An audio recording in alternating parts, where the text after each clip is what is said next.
Si on en croit les médias, cet été a été très riche en paranormal.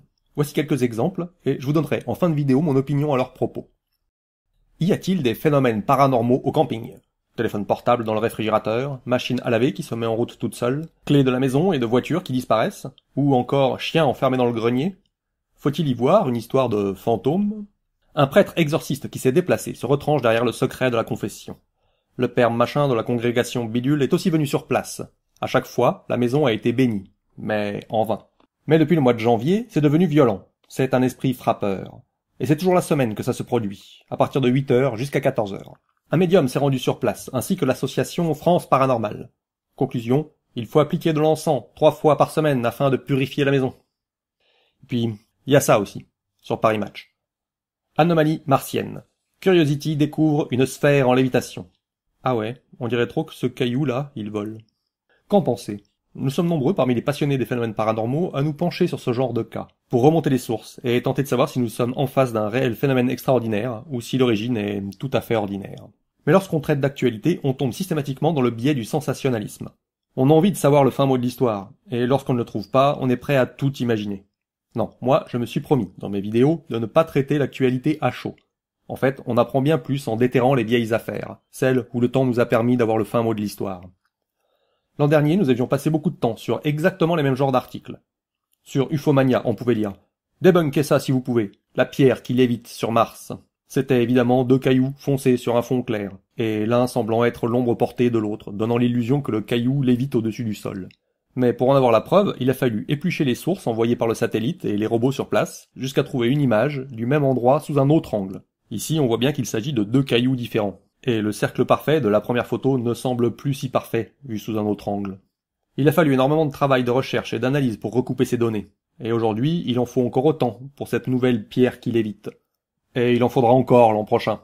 Car il y aura encore de nouvelles pierres sur Pluton ou je ne sais où. On appelle ces genres d'illusions des pareilles-dolies. C'est lorsque notre cerveau nous force à voir, par exemple, des visages où il n'y a qu'un café. Avouez que ce type semble flotter dans les airs, alors qu'il est juste debout à côté d'une tache d'humidité. Ici, l'ombre du drapeau nous fait croire que la tribune flotte en l'air. Et ici, l'ombre devant le caillou lui donne l'impression de léviter.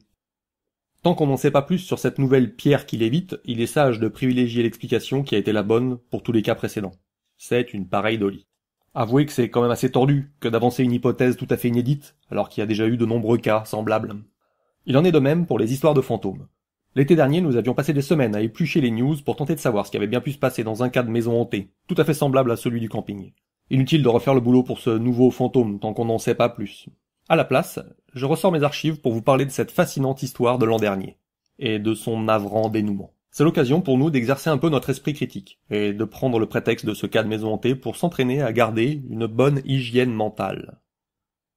Mi-août 2014. Un phénomène paranormal dévaste complètement une maison. Un couple attaqué par les objets de sa maison. Maison hantée à Amnéville, le mystère s'épaissit. Cette histoire a même fait le bonheur des journaux télévisés. Un spectacle de désolation. L'impression qu'une tornade a ravagé toute la maison. Dominique n'en revient toujours pas. Mercredi après-midi, chez ce jeune retraité, les meubles, les bibelots, les appareils d'électroménager ont commencé à tomber, à voler, à se fracasser au sol ou dans les vitres, sans aucune explication. Phénomène paranormal ou naturel, quoi qu'il en soit, Dominique, qui habite cette maison depuis 14 ans, est complètement déboussolé. Moi, je ne sais pas si les fantômes existent. Je ne sais pas s'il existe une vie après la mort. Mais c'est une question à laquelle j'aimerais bien pouvoir répondre. Parce que si ce qui s'est passé dans cette maison, c'est vraiment une manifestation de l'au-delà, il faut pas que ça reste cantonné aux articles moisis dans les paplards régionaux. S'il existe vraiment des esprits qui cherchent à communiquer, il s'agirait de prendre ça au sérieux. Notre objectif, comme toujours, c'est de remonter à la source de l'information. Il faut récupérer tous les articles qui parlent du sujet et les classer par ordre chronologique. Pour cela, on ciblera des fenêtres temporelles avec des moteurs de recherche, web ou actualité. C'est primordial de les classer dans l'ordre, car ça permet de repérer les infos qui sont de première main de celles qui sont répétées ou re-répétées. Ça permet de retracer la propagation et la déformation de la rumeur. Les événements se sont passés le 20 août. La vidéo du JT National, c'était le lendemain, et Jean-Pierre Pernaut en a fait son 13h quelques jours plus tard. La maison d'un couple de retraités victimes de phénomènes paranormaux. Celui-là date du 29 août. Je le place sur ma frise. Des esprits frappeurs en Lorraine. Toutes les affaires sont tombées comme si on les avait jetées par terre. Ma femme était dans la pièce avec son filleul, âgé de 12 ans. Elle ne comprenait pas ce qui se passait. Bon, ça, c'est paru le 22 août. Vous ne croyez pas aux phénomènes paranormaux? L'expérience vécue par un couple de retraités va peut-être vous faire changer d'avis. Ça, c'est paru le 21 août, dès le lendemain. Pour la famille, il s'agirait bien d'un phénomène paranormal. Alors qu'elle a déjà fait bénir sa maison par un prêtre l'année dernière, la piste d'un poltergeist, suivi de plein de détails sur les poltergeists. Le journaliste s'est pas foulé, il précise qu'il a juste copié-collé le texte de Wikipédia. C'est bien de citer ses sources, mais Wikipédia, c'est pas une source, c'est juste un portail qui cite ses sources. C'est même là toute la beauté de cette encyclopédie. On n'a pas à lui faire confiance à elle. On peut faire confiance à ses sources, car elles sont facilement accessibles et vérifiables par quiconque ayant un doute. Il suffisait d'un clic pour voir que la définition donnée de ce terme vient de Médium et fantôme par Robert Tocquay, 1970. C'est lui qu'il aurait fallu citer. D'après de nombreux témoins, des objets se sont envolés à l'intérieur de la maison, présentés comme hantés par la presse locale. Mais la presse locale, c'est vous, non? Un pigiste ne fait que reprendre l'article du journal concurrent et broder à partir de ça. Un autre pigiste utilisera à son tour son article et reconstruira un autre article, et ainsi de suite, faisant enfler un phénomène à partir d'une non-information tout à fait banale. Ce schéma nous donne un bel aperçu de la propagation de ce phénomène médiatique. C'est principalement ce qui m'intéresse, moi. Mais pour avoir plus d'informations sur le phénomène paranormal en lui-même, il faut remonter plus haut. Il faut réussir à récupérer les enregistrements originaux des témoignages. Voici la première version enregistrée du témoignage, non coupée, et annotée par mes soins. Ça, hier, tous ces trucs-là, ils étaient par terre. Hein. À quelle heure hier? Bah, c'est commencé à 1h jusqu'à 10h, 10h30, ça... Parce que c'est le soir que ça commence à péter. Et vous allez nous montrer un petit peu tout ce qui a été, tout ce qui a été cassé? Vous allez constater, hein, regardez. Ouais. Où sont les dégâts alors? Bah, partout. Ouais. Il n'y a pas beaucoup de dégâts, il y en a partout. Ça, vous n'allez pas me dire, si on vide ici, on vide là, on vide là, on vide en haut. Là, c'est pas vidé. Ici, ça, c'est accroché au mur. Ça a été arraché du mur. Là, j'avais un machin qui est parti, une assiette qui est partie. Vous voyez? Ouais. Ça, parce que si vous enlevez ça du mur, vous laissez les vis ils sont fixés quand même, merde. Le panneau là, celui-là, il a été arraché parce qu'il faut le tirer. Vous voyez? Il y a plein de trucs qui sont lourds. Et comment vous expliquez ça? Bon, ben alors là, s'il y en a un qui peut m'expliquer. La télévision, elle était placée là-haut. Ouais. On entend un but brisant, j'ai un petit gamin qui est chez moi en vacances. Il m'appelle en urgence, il me dit écoute, la télé est tombée.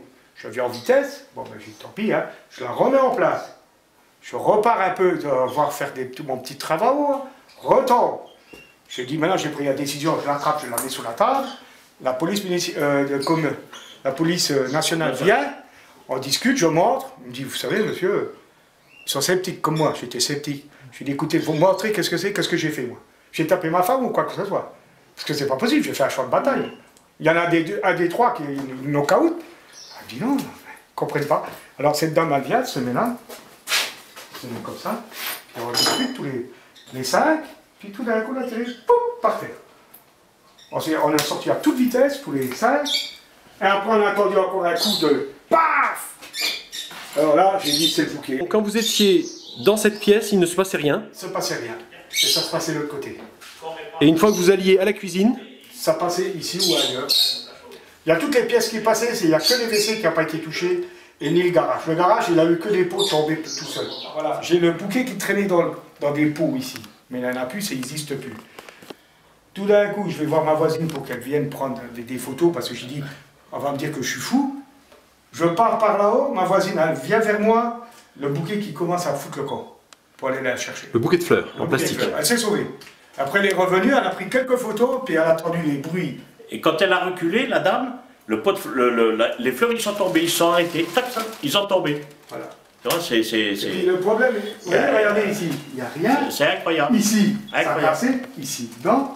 Ouais. Vous voyez, ici, j'avais des trucs, tout. Après, alors là, celui-là, il a explosé. Comment il fait pour exploser? Parce qu'on n'explose pas comme ça, c'est un grand coup de poing.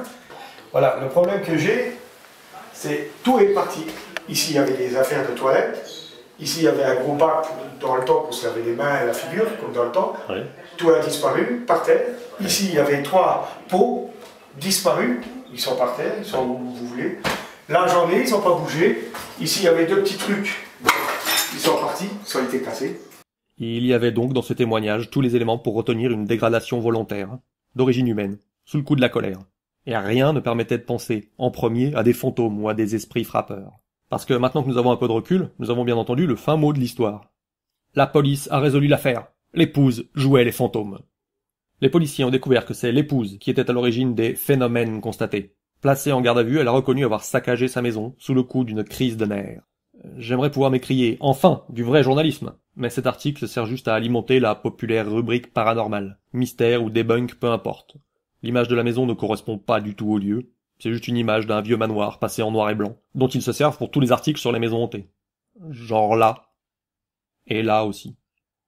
C'est daté du 16 septembre. Ajoutons-le à la frise. La maison hantée ne l'était pas. Il n'y a pas de fantôme. Le procureur de la République n'excluait d'ailleurs pas la piste d'une manifestation inexpliquée. Mais qu'est-ce que ça veut dire ne pas exclure l'hypothèse de l'inexpliqué? Ça n'a pas de sens. La suspecte a reconnu avoir, alors qu'elle était cachée, lancé des fleurs sur sa voisine. Elle reconnaît également avoir sollicité l'aide d'un complice, son neveu, âgé de 12 ans.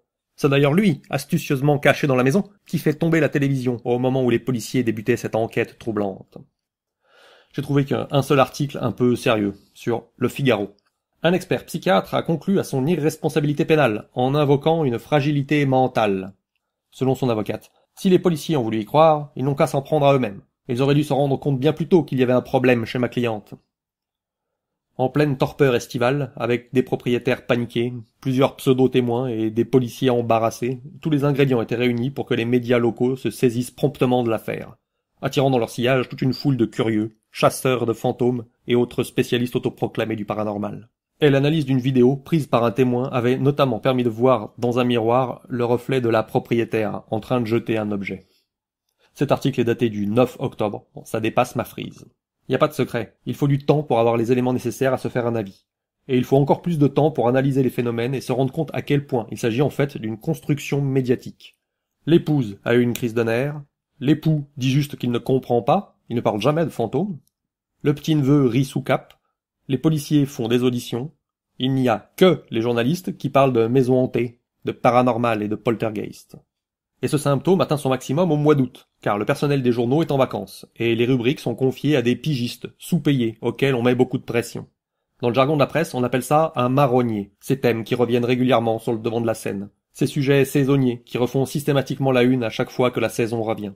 Au mois de septembre, la rentrée des classes, le poids des cartables. Au mois de mai, les régimes minceurs. Et au mois d'août, les phénomènes paranormaux moisis. Et à chaque fois, les chaînes de télévision, radio et quotidiens nous resservent les mêmes images, les mêmes reportages, les mêmes clichés. Le marronnier, c'est un peu le degré zéro de l'information.